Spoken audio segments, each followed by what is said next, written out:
Hey, how's it going, everyone? Welcome back to another episode of the Midnight Showing. My name is Eve, I'm your host, and today is November 14th, 2018, and I'm going to do something really unbelievable, but I'm going to do it because I like the movie. I know it's not the best. I'm going to talk about running Quantum of Solace on 35mm film for its 10th anniversary release. Again, I know people hate this movie or, don't talk about it anymore. It's definitely Daniel Craig's really weak James Bond movie. But hey, I always return to it. Not always, but I can return to it. And I remember running it, and I really enjoyed it a lot at the time. But I knew it was a little, whatever. But also, I wanted to talk about running James Bond movies on film. I only ran two of them on 35mm. Casino Royale in November of 2006 and Quantum of Solace November of 2008. Quantum of Solace was the very last James Bond movie I ran on 35mm. By the time Skyfall came out, 3 or 4 years later, everything in the industry went digital. So yeah, Quantum was the last one I ran on 35mm. But hey, at least I got to run also Casino Royale on film. So I'm going to talk about, programming movies with the Quantum of Solace trailer. I programmed the trailer for this movie on several movies leading up to the release. Most notably, two movies in mid-2008 were Hancock for July 4th weekend and Dark Knight. Hancock, which was released July 4th, premiered the teaser trailer. Prince of Hancock premiered the teaser trailer for Quantum of Solace.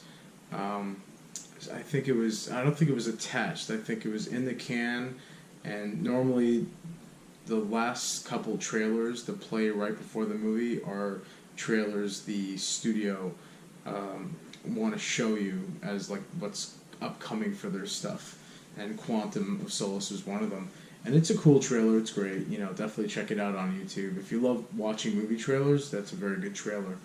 And 2 weeks later, Dark Knight was released, and we got with that an official trailer, I believe, which wasn't the teaser. It was a trailer telling you a little bit more about the film and who the villain was and stuff. But speaking of trailers, I have this right here.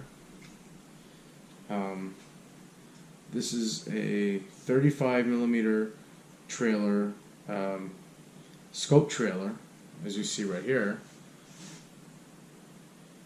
for Quantum of Solace. Scope version 2, runtime 2 minutes and 21 seconds. I actually got this off of eBay. I've been collecting trailers recently. As you can see, my museum is getting a little bigger. But this trailer came to me, and as promised, it was never used. You can tell it has all the the tail and the head. There's no splices. The label's undamaged, besides it fading out because it's really old. But yeah, definitely a cool souvenir of the industry. I handled this trailer, not this very same version, but same one, but a version of it 10 years ago.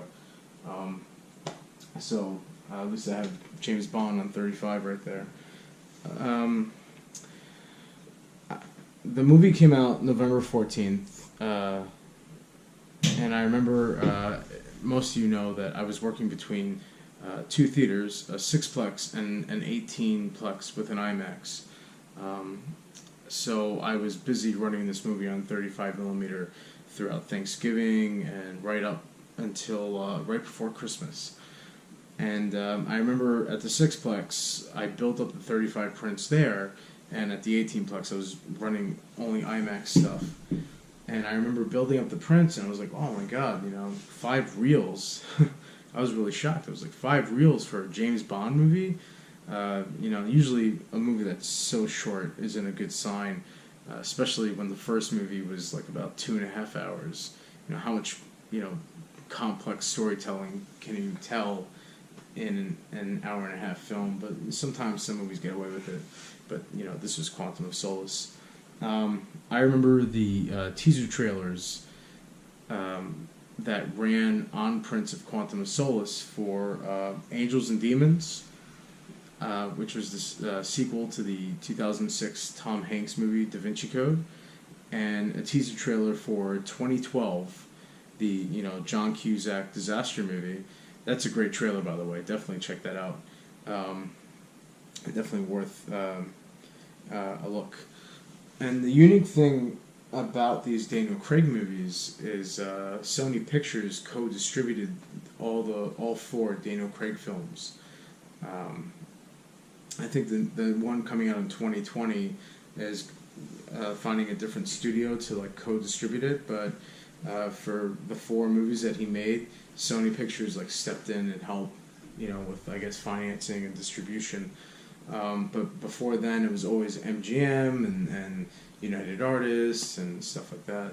So, but hey, I enjoy this movie. I'm probably one of the few that like it. But leave a comment down below or hit like, subscribe. I would really appreciate it. Tell your friends about this show that I have. All right, and thanks again for watching. This is an 80s Die Hard production, and everyone have a good night, okay? And if you haven't seen the movie, definitely check it out. It's a good hour and a half to kill. Later, guys. Bye.